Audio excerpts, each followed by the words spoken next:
మరోసారి గుర్తు చేయడం సందర్భాన్ని బట్టి అవసరం అని చెప్పి తెలియజేస్తున్నాను. ఎందుకంటే గత బీఆర్ఎస్ హయాంలో కేసీఆర్ గారి సారథ్యంలో 90% పూర్తయినటువంటి పాలమూరు రంగారెడ్డి పనులను విస్మరించి వాటి ప్రస్తావన లేకుండా అదేది జరగనట్లు 34 నెలల క్రితం కేసీఆర్ గారు ఆన్ చేసినటువంటి నార్లాపూర్ పంపు ఇవాళ కొత్తగా నిన్నగాక మొన్న మళ్ళా స్టార్ట్ చేసి రేవంత్ రెడ్డి గారు సమీక్ష చేసినాకనే పాలమూరులో ఆయన పాదం మోపినాకనే కృష్ణా జలాలు ఏదో పాలమూరులో దుంకినాయనేటువంటి బిల్డప్ ఇవ్వడం అది అపరిపక్వత అనాలనా, అవగాహన రాహిత్యం అనాలనా, లేకుంటే ప్రజలు ఇంత ఏమి తెలియకుండా ఉన్నారు, అమాయకంగా ఉన్నారు అనేటువంటి వీళ్ళ అహంకారపూరిత ధోరణ అర్థం కావట్లేదు. ఎప్పుడైనా ఏ ప్రభుత్వం అయినా ప్రభుత్వం ఒక కొనసాగింపు, ప్రజాస్వామ్యంలో కొనసాగింపు ప్రక్రియ. పార్టీ ఏదున్నా 5 ఏళ్లకోసారి ఎవరు అధికారంలోకి వచ్చినా నిరంతరం కొనసాగేది. ఏ సమయంలో ఏ కాలంలో ఎవరి విధాన నిర్ణయాల వల్ల ఎవరి ముందు చూపు వల్ల ఏ మేరకు ఎంత సత్వరంగా పరిష్కారాలు ప్రజలకు జరిగినాయనేటువంటిదే ప్రామాణికం. ఎప్పుడైనా అక్కడి నుంచి ముందుకు చెప్పాల్సి ఉంటుంది ఏదైనా చెప్తే. గతంలో మేము కూడా చాలాసార్లు చెప్పినాం. కేఎల్ఐ కానీ, భీమా కానీ, నెట్టెంపాడు కానీ, కోయిల్ సాగర్ కానీ, ఉమ్మడి పాలమూరు జిల్లాలో ఉండేటువంటి ఈ ప్రాజెక్టులు మొదలుపెట్టినా కూడా కంటి తుడుపు చర్యలుగా మొదలుపెట్టి జలయజ్ఞంలో వేగం పెంచినట్లు నటించి అంతిమంగా పెండింగ్ ప్రాజెక్టులుగానే వాటిని వదిలేసిపోయింది సమైక్య రాష్ట్ర ప్రభుత్వం. తెలంగాణ ఏర్పడే నాటికి ఆనాటి రాజశేఖర రెడ్డి ప్రభుత్వం కానీ, అంతకుముందు చంద్రబాబు ప్రభుత్వం కానీ పాలమూరు జిల్లాకు వాళ్ళ ప్రయత్నంగా ఇచ్చినటువంటి నీళ్ళు అనేటువంటివి మేము చాలాసార్లు చెప్పినాం. కేఎల్ఐలో కేవలం 12,000 ఎకరాలు మాత్రమే మొదటి లిఫ్ట్లో. నెట్టెంపాడు వాళ్ళ హయాంలో పూర్తయింది, కొద్ది భాగం మిగిలి ఉండే. భీమా ఫేజ్ 1 ఫేజ్ 2లో దాదాపు 70-75% పనులు పూర్తి అయి ఉండే, వాటిని మేము పూర్తి చేసినాం. కేఎల్ఐకి సంబంధించి మాత్రం, కలవకుర్తి లిఫ్ట్ ఇరిగేషన్కి సంబంధించి మాత్రం దాదాపు 30 సంవత్సరాల పైచిలకు ఆ ప్రాజెక్టు దాని యొక్క తొలి ఆలోచన వచ్చినప్పటి నుంచి తెలంగాణ ప్రభుత్వం చేపట్టి దాన్ని పూర్తి చేసే వరకు 30 సంవత్సరాలు అయితే, ఆ 30 సంవత్సరాలలో 26 సంవత్సరాల కాలంలో తెలుగుదేశం కాంగ్రెస్ 2 ప్రభుత్వాలు కలిపి కల్వకుర్తి లిఫ్ట్ ఇరిగేషన్ మీద ఖర్చు పెట్టినటువంటిది 2,600 కోట్లు మాత్రమే. ఎక్కడికక్కడ పనులను వదిలేసినారు. అటువంటి దాన్ని తెలంగాణ ప్రభుత్వం వచ్చినాక కేసీఆర్ గారు సమీక్ష చేసి ఆగిపోయినటువంటి పనులను సత్వరంగా పూర్తి చేసి నీళ్ళు ఇచ్చేటువంటి ఉద్దేశంతో మా కాలంలోనే, కేసీఆర్ కాలంలో సుమారు 3,000 కోట్ల రూపాయలు ఖర్చు చేశాను 4 ఏళ్ల కాలంలో. వాళ్ళు 26 ఏళ్ల కాలంలో 2,000 పైచీల కోట్లు ఖర్చు చేస్తే మేము 4 ఏళ్ల కాలంలో సుమారు 3,000 కోట్లు, 3,000 కోట్లకు 150 కోట్లు తక్కువ ఖర్చు చేసినాం. ఫలితం ఇచ్చినాం.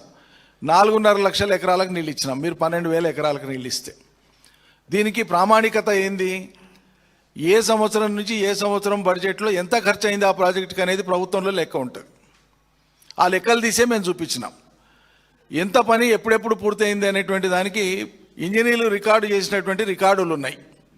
ఏ కెనాల్ లెంత్ ఎంత అయింది, ఏ సర్జిపూలు ఎప్పుడు తవ్వినరు, ఏ పంపులు ఎప్పుడు ఫిట్ చేసినరు, ఏ కరెంటు లైన్లు ఎప్పుడు గుంజినరు, ఎప్పుడు సివిల్ వర్క్లు అయినాయి, ఎప్పుడు ల్యాండ్ ఎక్విజిషన్, ప్రతిదానికి రికార్డు ఉంది కదా. ఈ రికార్డుల ఆధారంగానే మేము 1కి 100 సార్లు చెప్పినాం.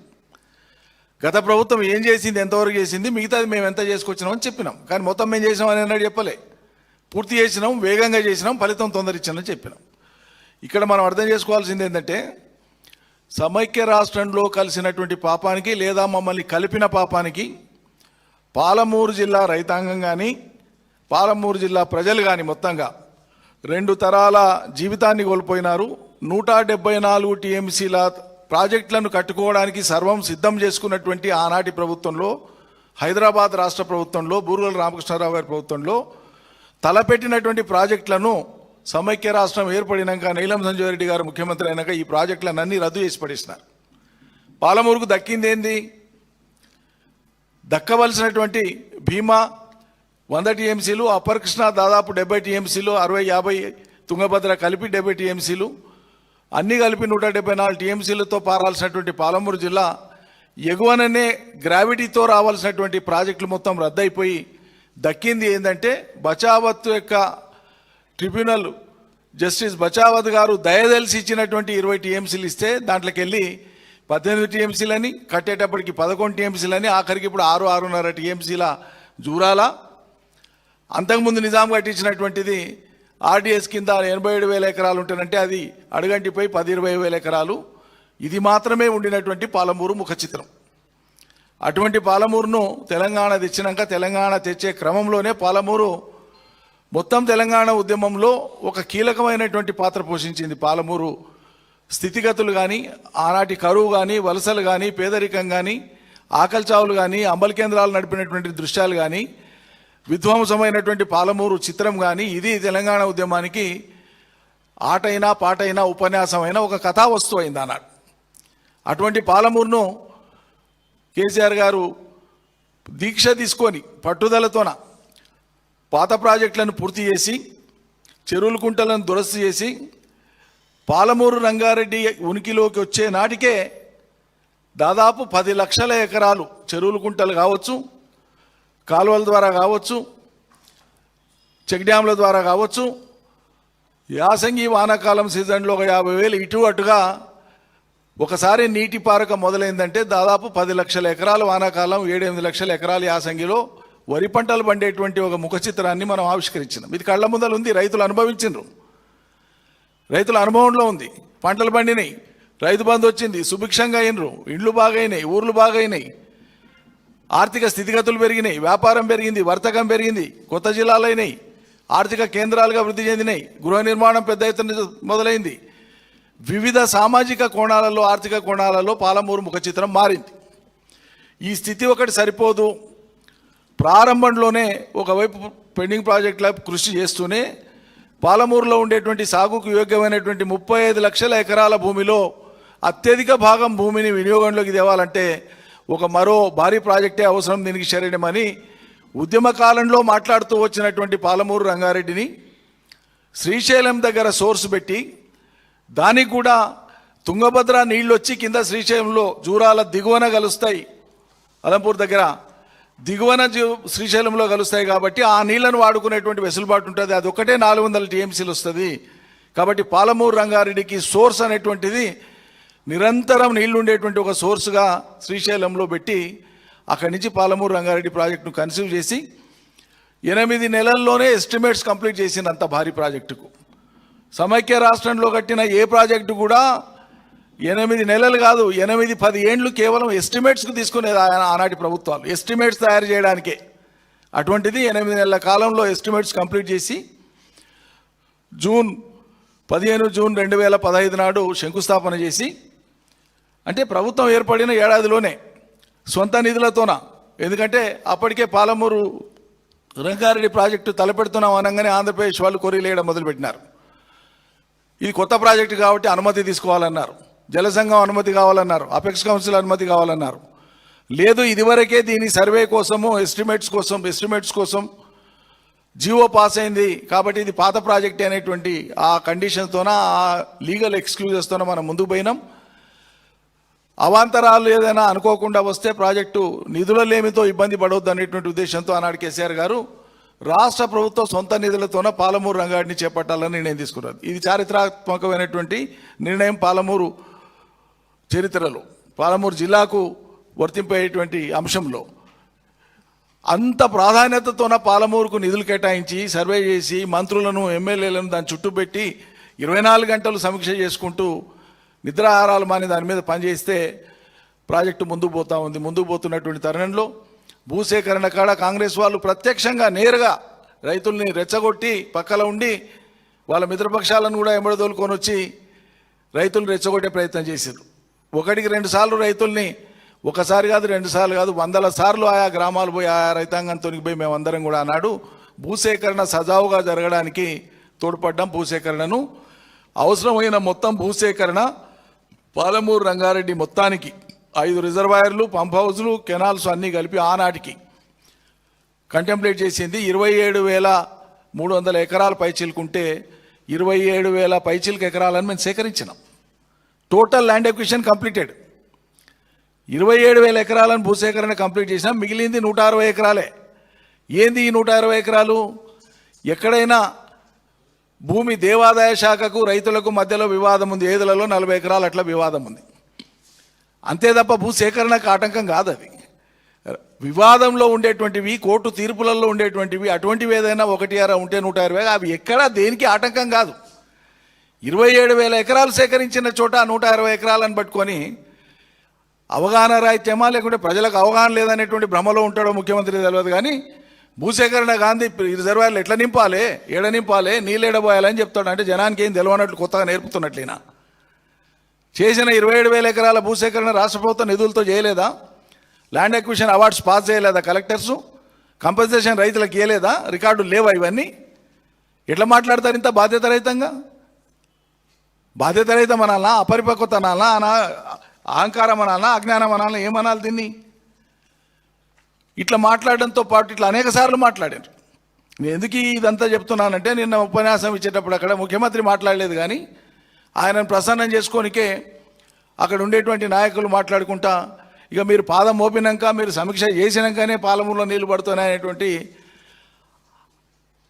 ఏమంటారు దాన్ని, ఆ భజన మాటలు మాట్లాడితే, మీరు భజన చేసుకోండి, కాళ్ళు మొక్కండి, లేకుంటే ఇంకా పాద పూజ చేయండి, మాకేం అభ్యంతరం లేదు. ఎవరి పార్టీ నాయకుల్ని వాళ్ళు గౌరవిస్తే పూజ చేస్తే మేమెందుకు అభ్యంతరం పెడతాం?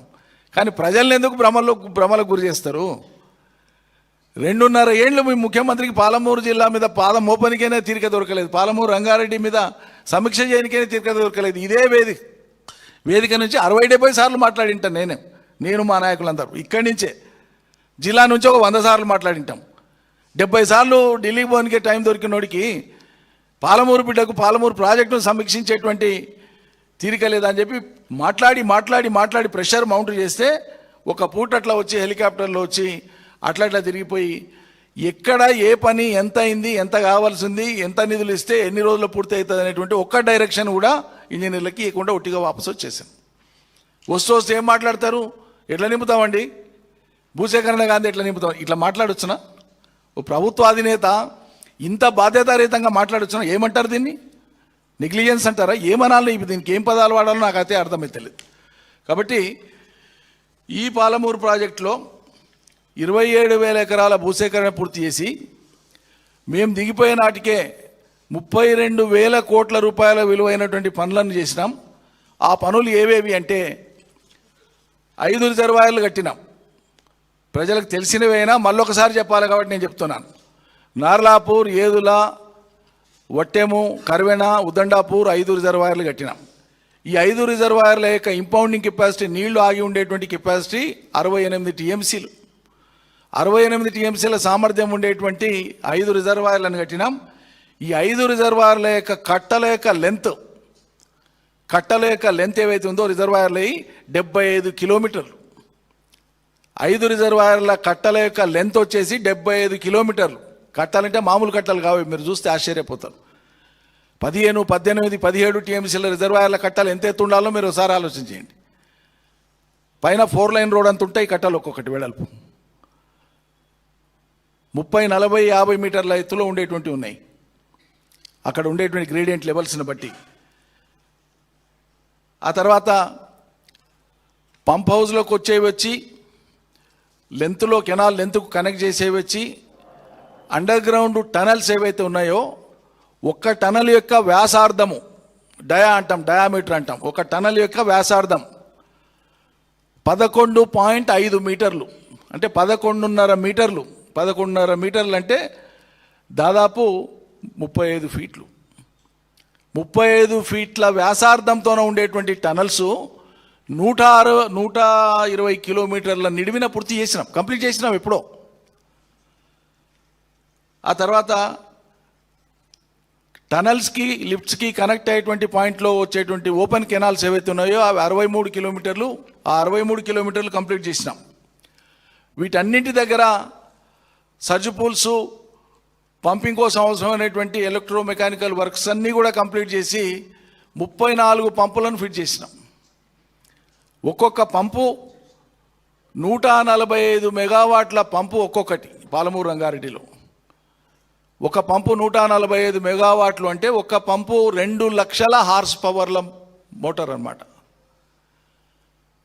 ప్రపంచంలోనే హైడ్రో ఎలక్ట్రిసిటీ ప్రాజెక్టులో వాడేటువంటి పంపులు ఇంతకు పెద్దవి ఉన్నాయి, కానీ లిఫ్ట్ ఇరిగేషన్లకు వాడేటువంటి పంపులలో ఈ మోతాదు 145 మెగావాట్ల కెపాసిటీ ఉండేటువంటి పంపులు ప్రపంచంలోనే ఎక్కడ లేవు. KCR government, Telangana government was the Pioneer in this. వీటిని చూడడం కోసం, వీటి ఆపరేషన్ని చూడడం కోసం, వీటి ఇన్స్టాలేషన్స్ చూడడం కోసం, వీటి ఎఫిషియన్సీని చూడడం కోసం విదేశాల నుంచి ఇంజనీర్లు వచ్చిపోయినారు. కానీ ఇక్కడ ఉండేటువంటి కాంగ్రెస్కు, ముఖ్యమంత్రికి, ఆయన పార్టీ నాయకులకు, వాళ్ళ ప్రజాప్రతినిధులకు కళ్ళు కనిపించవు, అర్థం కూడా కాదు. ఇరిగేషన్లో ఓనమాలు కూడా రానటువంటి భట్టి విక్రమార్క నాకు చాలా బాధ అనిపిస్తుంది ఈ మాట అనడానికి. వేరే దాంట్లో ఆయనకు చాలా పాండిత్యం ఉండొచ్చు, గొప్పవాడు కావచ్చు, కానీ ప్రత్యేకంగా 3 రోజుల కింద పాలమూరు జిల్లాకు వచ్చి ఆయన మాట్లాడినటువంటి తీరు ఇరిగేషన్ ప్రాజెక్టులకు సంబంధించి ఆయనకు ఓనమాలు రావనేటువంటిది అర్థమవుతుంది. మొత్తం పాలమూరును పడావు పెట్టిండు కేసీఆర్, పాలమూరు రంగారెడ్డి ప్రాజెక్టును పడావు పెట్టిండు, ఇక మేము పూర్తి చేసి మేము నీళ్ళు ఇస్తామని మాట్లాడితే ఏమైనా అర్థం పడతాం ఉందా ఇట్లా మాట్లాడడానికి? ఆ తర్వాత ఈ పాలమూరు రంగారెడ్డికి అవసరమైనటువంటి కరెంటు కావాలంటే ప్రత్యేక లైన్లు వేయాలి. టవర్ లైన్స్ అంటారు వీటిని, మామూలు పొలుసు వేసే లైన్ కాదు, టవర్ లైన్ ఇది. ఒక్కొక్క పంపింగ్ స్టేషన్ దగ్గర ఎన్ని మెగావాట్ల యొక్క సబ్స్టేషన్ అవసరమో తెలిసిన 400 kV సబ్స్టేషన్ అవసరం ఒక్కొక్క చోట. 4 పంపింగ్ స్టేషన్ల దగ్గర ఒక్కొక్కటి 400 kV సబ్స్టేషన్ ఏర్పాటు చేసినాం. ఆ తర్వాత 250 కిలోమీటర్ల టవర్ లైన్, అది అన్ని పంపింగ్ స్టేషన్ల దగ్గర కలిపి గ్రిడ్ నుంచి అనుసంధానం చేసేటువంటి టవర్ లైన్స్ సుమారు 250 కిలోమీటర్ల టవర్ లైన్స్ వేసినాం. ఇన్ని పనులు మీరు 190 కేసులేసి ఆంధ్రప్రదేశ్ ప్రభుత్వం దిక్కు దాయాదుల పోరు, 190 రకాల కంప్లైంట్స్, పర్యావరణ అనుమతులకు పోతే అక్కడ కంప్లైంట్స్, ఎన్విరాన్మెంటల్ క్లియరెన్సెస్ కాడ కంప్లైంట్స్, హైడ్రాలజీ క్లియరెన్స్ కాడ కంప్లైంట్స్, సుప్రీంకోర్టులో కేసు, కేంద్ర ప్రభుత్వం దగ్గర ఫిర్యాదులు, హైకోర్టులలో కేసులు, ఇన్ని రకాల అవాంతరాలు కల్పించినా కూడా ప్రత్యక్షంగా కాంగ్రెసే. వాళ్ళ కాలంలో కృష్ణ మీద 50 టీఎంసీల నీళ్ళు ఎనికే చేత కాలేదు వీళ్ళకు. 50 ఏళ్ల కాలంలో 50 టీఎంసీల నీళ్లను కూడా పాలమూరుకి ఇవ్వడానికి చేతగా అన్నటువంటి వాళ్ళు ఇలా ఇంత పెద్ద బృహత్ ప్రాజెక్టును మేము దశకు తీసుకొని వస్తున్న కాలంలోనే 100 రకాల మోకాళ్ళు అడ్డమేసినారు. చాలా ఈర్ష్యతో, ద్వేషంతో పనిచేసినారు. అడుగడుగున ఆటంకాలు కల్పించే ప్రయత్నం చేసినారు. ఇంత బ్రహ్మాండమైనటువంటి పనులు చేసిన తర్వాత ఇంకా ఎక్కడికక్కడ కాస్ట్ ఎఫెక్టివ్ ఎక్కడ రెడ్యూస్ అవుతుంది అనేటువంటి సుదీర్ఘంగా సాంకేతిక నిపుణులతో ఆలోచన చేసేలా లిఫ్ట్ ఇరిగేషన్స్కు ఇప్పటిదాకా ఉండేటువంటి అనుభవంలో ఎక్కడైనా సరే ఓపెన్ పంపింగ్ స్టేషన్స్ పెట్టినారు. సర్ఫేస్ మీద, భూమి మీద ల్యాండ్ ఎక్విజిషన్ను మినిమైజ్ చేయొచ్చు, కాస్ట్ను తగ్గించవచ్చు, తర్వాత అర్లీ కంప్లీషన్ ఆఫ్ వర్క్, తొందరగా పనిని ముగించవచ్చు అనేటువంటి ఈ 3 కారణాల చేత మేము అన్నీ కూడా అండర్గ్రౌండ్ పంపింగ్ చేసినాం. ఈ అండర్గ్రౌండ్ పంపింగ్ అనేటువంటిది this is now appreciated by the world engineers.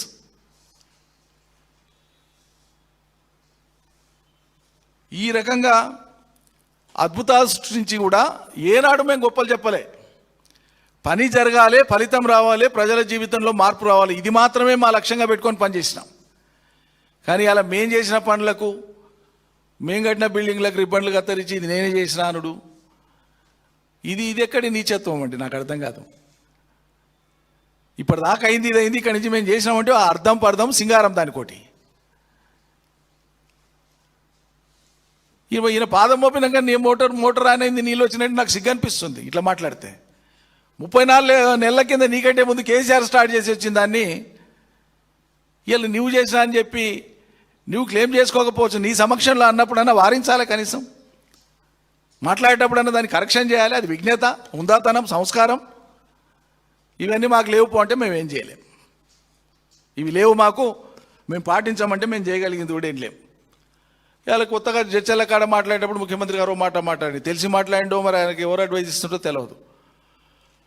నేను 120 టీఎంసీలు నేను అనుమతులు తీసుకొని వస్తా. 120 టీఎంసీలు ఎత్తుకునే విధంగా ఇన్ఫ్రాస్ట్రక్చర్ కంప్లీట్ చేసిన మహానుభావ. జీవో ఇచ్చేటప్పుడు టెక్నికల్గా పొరుగు రాష్ట్రాన్ని దృష్టిలో పెట్టుకొని వ్యూహాత్మకంగా వ్యవహరిస్తాం ఎప్పుడు కూడా ప్రభుత్వం. నువ్వు దేవలసింది అలా నిజంగా తెస్తే 40 టీఎంసీలు డిండి కోసం తీసుకురా పర్మిషన్ అదనంగా. 120 టీఎంసీల కోసం పాలమూరుకు ఆల్రెడీ జీవోలు ఇష్యూ చేసినవి ఉన్నాయి. నువ్వు కొత్తగా చేసేది ఏం లేదు. డిండి కోసం తీసుకురా చేతనైతే. డిండి కోసం తెస్తే సరిపోతుంది. ఇంకో ముఖ్యమైనటువంటి విషయం ఏంటంటే కృష్ణా బేసిన్లో పాలమూరుతో పాటు కృష్ణా బేసిన్లో ఉండేటువంటి ఇతర ప్రాజెక్టులు అన్నీ కూడా కలిపి అప్ టు ఖమ్మం, నల్గొండలో కానీ పార్ట్ ఆఫ్ రంగారెడ్డి కానీ ఖమ్మంలో పార్ట్ కానీ కలిపి కృష్ణా బేసిన్లో ఉండేటువంటి ఇదివరకే జీవోలు విడుదలై ఇదివరకే పనులు ప్రారంభించబడి ఇదివరకే అమల్లో ఉండి ఇప్పుడు అమల్లోకి వస్తున్నటువంటి అన్ని రకాల ప్రాజెక్టులకు కలిపి ఇరిగేషన్ డిపార్ట్మెంట్ వాళ్ళతో తీసుకున్నటువంటి వివరాల ప్రకారంగానే ఆయా లిఫ్ట్ ఇరిగేషన్లకు లేదా ఆయా కెనాల్స్కు ఆయా ప్రాజెక్ట్స్కు ఆయా కెనాల్స్కు అన్నింటికీ అవసరమైనటువంటి నీటి వినియోగం మొత్తం ప్రాజెక్టులకు సంబంధించి ఎంత అంటే మనకు 588 టీఎంసీల నీళ్లు కావాలి కృష్ణలో. ఇది కొత్తగా మనం అలొకేట్ చేసుకునేది కాదు. ఆల్రెడీ మనం కంటెంప్లేట్ చేసి మనం మొదలుపెట్టి ప్రారంభించి కొన్ని ఫలితాలు వచ్చి కొన్ని ఫలితాలు రానుండి ఉన్నటువంటి మొత్తం ప్రాజెక్టులు కృష్ణా బేసిన్లో ఉండేటువంటి వాటికి 588 కావాలి. డ్రింకింగ్ వాటర్ కూడా కలుపుకుంటే దాదాపు 600 టీఎంసీ పడుతుంది. మనం చేసుకోవాల్సినటువంటి పని అది. నీటి పంచాయతీ తొందర తెంపుకొని Brijesh Kumar tribunal award finalise చేసుకొని వినియోగంలోకి వేగంగా తెచ్చుకోవాల్సినటువంటిది ఇది. పాలమూరును తొందరగా పూర్తి చేసి 2 దశలు, ఇప్పటికీ కంప్లీట్ అయినటువంటి రిజర్వాయర్లలో నీళ్లు నింపడం ఒక దశ, నిండినటువంటి నీళ్లను కాలువల ద్వారా పంట పొలాలకు మళ్లించడం 2వ దశ. కాలువల ద్వారా పంట పొలాలకు మళ్లించేది మీరు ఇంకో ఏడాదిన్నరకు చేసినా మీ ఉద్దేశం ప్రకారంగా ఈ పాటికే ప్రభుత్వం వచ్చిన మొదటి 3-4 నెలలు 6 నెలల లోపల ఒక 500-600 కోట్లు ఖర్చు చేసి ఉంటే, ఈ మాట 100 సార్లు చెప్పినా నేను, ఈ 68 టీఎంసీల సామర్థ్యం ఉండేటువంటి రిజర్వాయర్లను దశల వారీగా నింపుకునే అవకాశం ఉండే మనకు. మొదటి సంవత్సరం 40% నింపి ప్రోటోకాల్ పరంగా, సెకండ్ ఇయర్ థర్డ్ ఇయర్లో మొత్తం నింపుకునే అవకాశం ఉండే. 2 వర్షాకాలాలు, అద్భుతమైనటువంటి వర్షాకాలాలు మీరు కోల్పోయినారు. 2024, 2025 సంవత్సరాల్లో వచ్చినటువంటి అద్భుతమైనటువంటి వర్షాలని మనం కోల్పోయినాం. ఈసారి ఎల్నినో వచ్చింది. నీళ్లుండి రిజర్వాయర్లుండి నింపుకోలేనటువంటి మీ చాతకాంతనాన్ని ఏమనాలి వాళ్ళ తెలంగాణ ప్రజలు? దీనికి ఏ రకంగా కాళేశ్వరం కాడ వంకలు పెట్టే ప్రయత్నం చేసినారు. చక్కగా ఉన్నదాన్ని కూడా వంకలు పెట్టే ప్రయత్నం చేసి నీళ్ళు లేకుండా ఇలా కరువులో రైతుల్ని అల్లాడిస్తున్నారు. కనేపల్లి కాడ పంపులు స్టార్ట్ చేయొచ్చు అని చెప్పి నిపుణులు చెప్తున్నారు, ఇంజనీర్లు చెప్తున్నారు, ప్రజలు చెప్తున్నారు, సామాన్య రైతులు చెప్తున్నారు. కళ్ళ ముందల నీళ్లు ఉన్నాయి, పంపులకు అందుతున్నాయి, ఈ నీళ్లు కొట్టవచ్చు. మేడిగడ్డ కుంగినటువంటి 3 పిల్లల జాగాకు లేదా బరాజ్కు సంబంధమే లేకుండా నీళ్ళు ఇవ్వచ్చు అని చెప్పి ఈ మాటను గతంలో సీఎంగానే కేసీఆర్ గారు చాలా వివరంగా చెప్పినారు. కన్నేపల్లి యొక్క ప్రత్యేకత ఏంది అని వివరిస్తూ ఆయన చెప్పినారు. బరాజ్ లేకుండా కూడా నీళ్ళు ఇచ్చేటువంటి వెసులుబాటు మనం పెట్టుకున్నాం. ఆ రకంగా లొకేషన్ అట్లా నేచర్ మనకి ఇచ్చింది, దాన్ని వాడుకుంటున్నాం తెలివిగా అని చెప్పినారు. ఆప్టిమల్ పెట్టుకున్నప్పుడు ఆప్టిమల్ చేసుకుంటాం, మినిమం ఉన్నప్పుడు మినిమం చేసుకుంటాం. మినిమం ఉన్నప్పుడు కన్నేపల్లి కాడ వాడుకునే వెసులుబాటు ఉంది. అలా అది వాడతలేరు.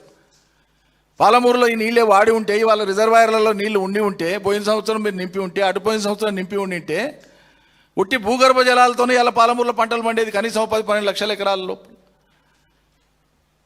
పచ్చబడ్డటువంటి పొలాలను చూసి, బాగు చేసుకున్నటువంటి గ్రామాలను చూసి వలసలు వెనక్కి వచ్చేసి ప్రజలు మళ్ళీ పాలమూరులో స్థిరపడి మేము నెమ్మదిగా బతుకుతున్నామని సంతోషపడేటువంటి టైంలో ఇవాళ మళ్ళీ మీరు వాళ్ళని వలసలకు బాట పట్టిస్తారా? ముఖ్యమంత్రి గారు, నువ్వు పాలమూరు బిడ్డవై ఉండి పాలమూరు ప్రజలకు ఇచ్చేటువంటి కానుక బహుమానం ఏంటంటే మళ్ళీ మీరు వలసలకు తయారు కాండి అని చెప్పడమే, అంతకు మించి ఇంకేయలేదు. 100% అంతే, ముమ్మాటికి అంతే. ఇప్పుడు నేను వివరించినటువంటి ఇన్ని పనులలో భూసేకరణ నుంచి, రిజర్వాయర్లు కట్టిన కాడ నుంచి, పంపింగ్ స్టేషన్ల నుంచి, మోటార్ల నుంచి, టనల్స్ నుంచి, కెనాల్స్ నుంచి, టవర్ లైన్స్ నుంచి, 400 kV సబ్స్టేషన్స్ నుంచి, ఈ అన్ని మొత్తం పనులలో రేవంత్ రెడ్డి సర్కారు తట్టేడు మట్టేసిందా? ఒక్క నట్టు బిగించిందా? ఒక్క చిన్న పని ఒకనాడు చేసిందా? ఏమీ లేదు, జీరో. ఏమి చేయకుండా మీరు పాదం మోపితే నీళ్ళు వచ్చినాయని మాట్లాడితేనంటే ఇంతకంటే అసహ్యం ఏమైనా ఉంటుందా? అసహ్యమైన విషయం కదా ఇది. ఇప్పటిదాకా ఏమి చేయకుండా ఉన్నటువంటి దానికే మీరు క్షమాపణ చెప్పాలి. నాకు అర్థం కానికనే 2.5 ఏళ్ళు పట్టిందంటే నువ్వే. ఇక అర్థం కానికనే 2.5 ఏళ్ళు పట్టినటువంటి వాడివి మిగిలిన 2.5 ఏళ్ల కాలంలో నువ్వు పని మొదలు పెడితే కూడా ఆ ఫలితం కూడా రాదు. ఇక మీకు అర్థమైనటువంటి విషయం అది. నేను నిన్న కూడా టీవీ మాధ్యమంలో చెప్పిన, ఆర్థిక మంత్రి బట్టి విక్రమార్క గారు నోన్ యాంటీ తెలంగాణ ఇటు ఆయన సమైక్యవాది. ఇప్పుడు ఆయన నిందించాల్సిన అవసరం లేదు, యథార్థమే చెప్తున్నాను నేను. ఉద్యమం నడిచేటప్పుడే ఆయన సమైక్యాంధ్ర కోసం మాట్లాడిన వ్యక్తి. ఆయన మీద ఏం భ్రమలు లేవు మాకు కానీ ఇంకెవరికి కానీ. ఆయన ఎందుకు ప్రేమ చూపిస్తాడు? కనేపల్లి పంపులు స్టార్ట్ కావాలంటే 2-3 వేల కోట్ల రూపాయలు అవసరమైతే ఇవ్వద్దు అనేటువంటిది వాళ్ళ దురుద్దేశం. రేవంత్ రెడ్డి గారు ఆయనకి ఏ కోశాన ఎక్కడ ఏడ కూడా గొంతులో హృదయంలో ఇంత తడి లేదు. తెలంగాణ తడి లేనటువంటి పొడి మనిషి రేవంత్ రెడ్డి. తెలంగాణ తడి లేని పొడి మనిషి రేవంత్ రెడ్డి. ఇన్ని అనుభవాల ద్వారా నేను చెప్తున్నా, బాధపడుతూ చెప్తున్నా, సిగ్గుపడుతూ చెప్తున్నా. పాలమూరు వాడైనందుకు ఏవి ఎట్లున్నా ఉరుకురుకులాడి పాలమూరు ఫలితం ఇవ్వాల్సిందే రేవంత్ రెడ్డి. ఆయనకు వచ్చినటువంటి సువర్ణ అవకాశానికి ప్రజలు కూడా ఆశించిండ్రు. చేసిన కాడికి కేసీఆర్ చేసిండు, ఈ నుంచి ముందరికైనా చేస్తాడేమో అని ఆశపడ్డారు. పడావు పెట్టడానికి నువ్వే కావాలన్నా మనగానివి? సిగ్గు ఎగ్గు లేకుండా మాట్లాడతారు మీ వాళ్ళు. మళ్ళా 2.5 ఏళ్ళు పడావు పెడితే నెలనో 2 నెలల్లో చూసి నీతోనికి వచ్చి హడతాలు చేయాలి వాళ్ళు. ఏదైనా పని నెరవేరకపోతే మేము కేసీఆర్ గారి దగ్గర మంకుపట్టు పట్టేది, ప్రచారం చేయకపోయేది బయటికి. అవసరమైతే ఇప్పుడు అన్నం తినకుండా అలిగేది మేము. మా గోడు వినండి సార్, ఇదేదో విన్న తర్వాత తింటామని చెప్పేది ఇలా బహిరంగంగా చెప్తున్నా నేను. ఆ సమస్య యొక్క తీవ్రత అర్థం కావాలని 2.5 ఏళ్ళు ఏం చేసిండ్రు వీళ్ళు? ఘోరమైన నిర్లక్ష్యం. ఇలా కరువును చూస్తుంటే నా కడుపు తరుక్కపోతుంది. పొలం లేని రైతులు కూడా చాలా డిమాండ్ మీద కూళ్ళకు వచ్చేది. మాకు ఇలా పని ఉందా రేపు వస్తాపో అని చెప్పేది. తోచినప్పుడు పనికి పోయి బతికేటువంటి స్వేచ్ఛ వచ్చిండే రైతాంగానికి కానీ కూలీలకు కానీ. ఇలా దిక్కుమాలిన పరిస్థితి ఏర్పడేది. మళ్ళా ఎక్కడికక్కడ పత్రికలలో మీరే చూపిస్తుండ్రు, టీవీలలో మీరే చూపిస్తుండ్రు. నారుమళ్ళకే ట్యాంకర్లతోనే నీళ్లు పోసేటువంటి దుర్గతి. ఇన్ని రకాల అవాంతరాల ఎందుకు? ఏం అవసరం ఉంది? ఎందుకు ఈ పట్టుదల? ఎందుకు ఈ మొండి పట్టుదల, మంకు పట్టుదల? మేము టెండర్ పిలిచిన కెనాల్స్ని క్యాన్సిల్ చేసి నువ్వు కొడంగల్ పెట్టుకున్నావు, ఓకే పెట్టుకున్నావు, బాగానే ఉంది. మరి ఈ ఆడ 4-5 వేల కోట్లు ఖర్చు చేసేటప్పుడు కొడంగల్ కాడ ఈ 5 రిజర్వాయర్లకు నీళ్ళు వచ్చే అవకాశం ఉండేటువంటి కాడ 500-600 కోట్లు ఖర్చు చేస్తే రిజర్వాయర్లు అయితే నిండుతాయి కదని నేను అనేది. అది రిజర్వాయర్లు నిండి ఉంటే ఇలా భూగర్భ జలం పుష్కలంగా ఉండేది కదా అని నేను అనేది. ఎందుకు చేస్తలేరు? ఇక అప్పుడైతే పనులు నడుస్తున్నప్పుడు మంత్రిగా ఉండే అప్పుడు జూపల్లి పాలమూరు పనులు నడుస్తున్నప్పుడు ఇక తబ్బిబ్ అయిపోయిన 2 సార్లు వివిధ సందర్భాల్లో 2 సార్లు బస్సులు పెట్టి ఇక్కడి నుంచి మీడియా మిత్రులను తోలుకొని పోయి అవన్నీ చూపించి కేసీఆర్ ఇంద్రుడు చంద్రుడు నా జీవితంలో అనుకోవాలి ఇట్లా అవుతుంది పని, ఇవన్నీ మాట్లాడిన అన్ని రికార్డులలో ఉన్నాయి. అన్నీ కూడా మేము ప్లే చేసి చూపించినాం. ఏమన్నా సిగ్గు అభిమానం ఉన్నోడైతేనంటే సిగ్గుపడాలి, తలదించుకోవాలి. అవి లేనోళ్ళు ఏం చేస్తాం? మళ్ళీ ఇవాళ అదే నోటితోనే ఎట్లా మాట్లాడతాడు? కేసీఆర్ హయాంలో ఏం జరగలే, మొత్తం నిర్లక్ష్యము, నష్టపోయింది, ఇప్పుడు మేము సిపాయిలం, మేము ముందరికి చేస్తాం రేవంత్ రెడ్డి నాయకత్వాన్ని మాట్లాడతాడు. సిగ్గులజ్జ ఉండాలి కదా ఇట్లా మాట్లాడటానికి ఎవరికైనా? బస్సులు పెట్టి తోలుకపోయి మాట్లాడింది నువ్వే కదా, పనులు చూపించింది మీరే కదా. అలా కేసీఆర్ దిగిపోయే నాటికి ఎక్కడైనా ఏదైనా ఆగి ఉంటే నువ్వు ఎత్తి చూపాలి కదా. ఆ కాలం అంతా బాగుందని మాట్లాడినోడు నువ్వే. కొత్త సర్కారు రాగానే దాంట్లోకి జంపు కొట్టి ఇలా ఏం జరుగుతలేదని మాట్లాడతానంటే ఇది మానాభిమానం ఉన్నోళ్ళు మాట్లాడే మాటలేనా ఇవి? ఒకనాడన రేవంత్ రెడ్డితో పోయి గట్టిగా కూర్చొని జిల్లా ఎమ్మెల్యేలను తోలుకొని పోయి ఇది ఇంత పని చేస్తే మనకి మేలు అవుతుందని అనడం చేసిండ్రా? మేము ప్రతిపక్ష పార్టీగా మా ఆవేదనను ప్రజల తరఫున వెలిబుచ్చి 100 రకాలుగా మాట్లాడితే వ్యక్తిగతంగా మమ్మల్ని తూలనాడే పని చేసిన మేము ప్రజల కోసం మాట్లాడితే మేము ఎత్తి చూపింది ఏంది? మీ ఘోర వైఫల్యాన్ని, మీ నిర్లక్ష్యాన్ని ఎత్తి చూపినాం. నువ్వు క్లెయిమ్ చేసుకోకుండా ఉండాల్సింది, నేను పాలమూరు బిడ్డను నేను గొప్ప చేస్తాను సపడ చేయకుండా ఉండాల్సింటివి. నేను మొత్తం రాష్ట్రం మనిషిని అంతటా చేస్తా అని చెప్పాల్సింటివి. ఆశలు ఎందుకు కల్పించినావు? మరి చేస్తాను ఎందుకు చెప్పినావు? చెప్పినప్పుడు అడగకుండా ఉంటామా? అడిగితే తప్పవుతుందా? నువ్వు చేయకపోవడం నీ తప్ప, అడిగింది మా తప్ప? చేయమని కోరింది మా తప్ప. ఇది ఇక దీనికి తోడు పాపం నేను ఆయన మాట్లాడుతూ సరే వ్యక్తిగతంగా ఆయన కామెంట్ చేసినా నేను ఫీల్ కాను, కానీ ఇక ఇంటి పేరు నీళ్ళు పెట్టుకున్నటువంటి ఆయన మీ బడికి ఎప్పుడైనా వచ్చిండా అని ఆ పిల్లలతో మాట్లాడండి. మహానుభావ, వందల సార్లు మేము రోజు తిరిగిందే కాలువలు ఎంబడి, చెరువులు ఎంబడి, స్కూళ్ళు ఎంబడి, కాలేజీలు ఎంబడి. సరే మా పని ఏదో మేము చేసినాం, మాకు మీ సర్టిఫికెట్లు అవసరం లేదు, మాకు తృప్తి ఉంది చాలదే, ఎవరి సర్టిఫికెట్లు మేము కోరుతలేము. గెలుపోవటములు ప్రామాణికం కాదు. ప్రజా జీవితంలో ఒక కాలంలో ప్రజలకు ఏం జరిగిందనేది లెక్క, అది ప్రజల మనసులో ఉందా లేదా అనేది ప్రామాణికం.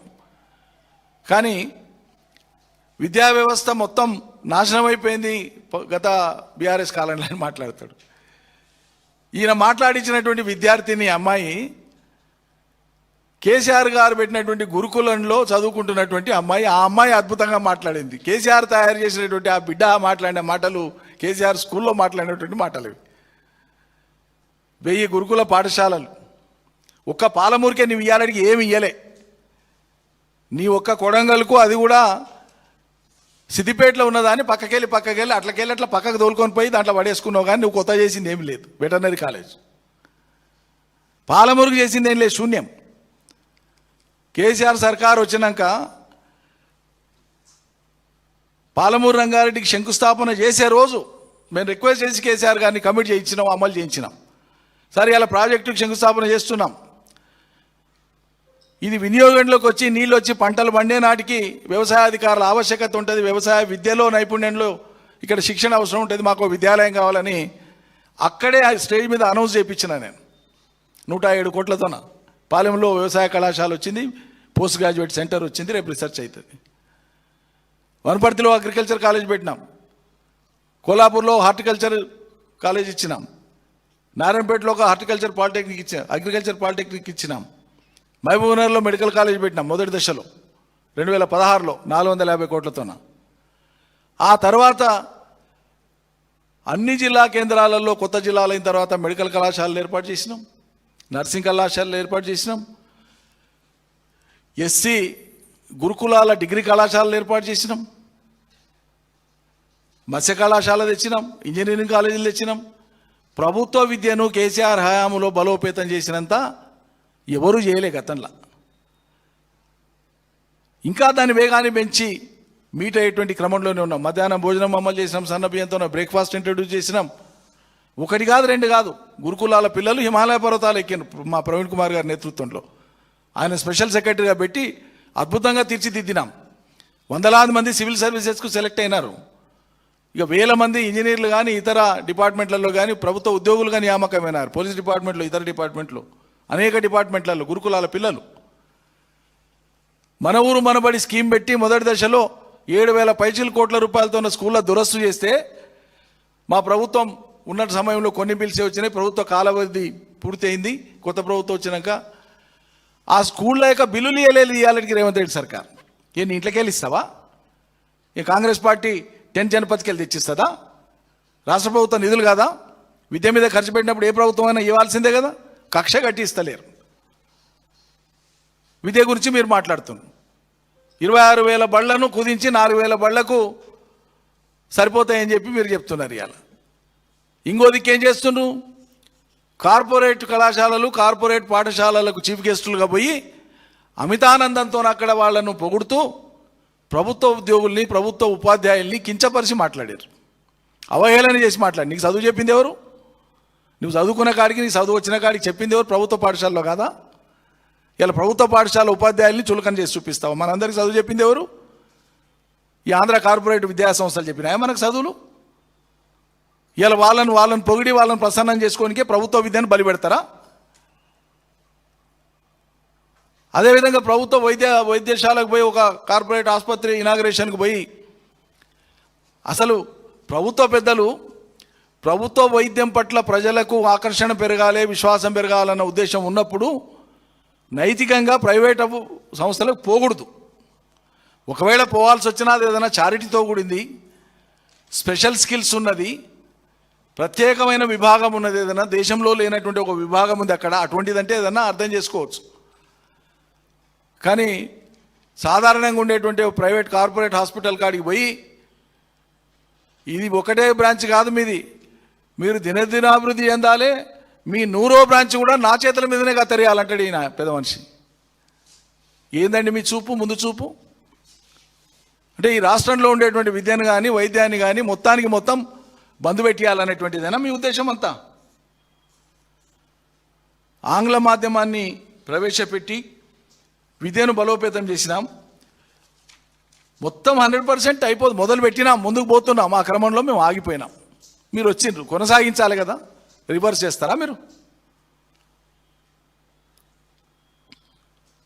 రివర్స్ చేస్తున్నారు. ఇక నేను విద్యాశాఖ మంత్రిగా ఉండి దీనికి ఎక్కువ టైం ఇస్తున్నందుకు వేరే శాఖలలో నేను టైం ఇస్తలేను అని చెప్పి నా మీద అపవాదు కూడా వస్తుంది. కొంతవరకు నిజమేనా అని ఒప్పుకున్నాడు, మంచిదే. మరి వేరే శాఖలలో ఏ తీరు ఉందో ఇంకా నేను ప్రత్యేకంగా చెప్పాల్సిన అవసరం లేదు. హోంశాఖ పరిస్థితి ఏంది, మున్సిపల్ అడ్మినిస్ట్రేషన్ ఆయనే కాన్ఫరెన్స్ చేశాను, చెత్త కూడా దీపేయలేకుండా నేను చెప్పే మాట కదా, ఆయన చెప్పినే చెప్తున్నా. మరి అలా ఈ కొత్త తరం పిల్లలకు స్వయంగా విద్యాశాఖ, మీరు ఎంత చదువుకున్నా ఏం చదువుకున్నా ఆ శాఖకు ప్రాతినిధ్యం వహిస్తున్నారు. కొత్త తరాన్ని తయారు చేస్తున్నారు, కొత్త తరాన్ని నిర్మాణం చేస్తున్నారు. దేశ నిర్మాణం అది విద్య అంటే. మరి ఆ పిల్లలకు మీరు ఎంత మార్గదర్శకంగా ఉండాలి?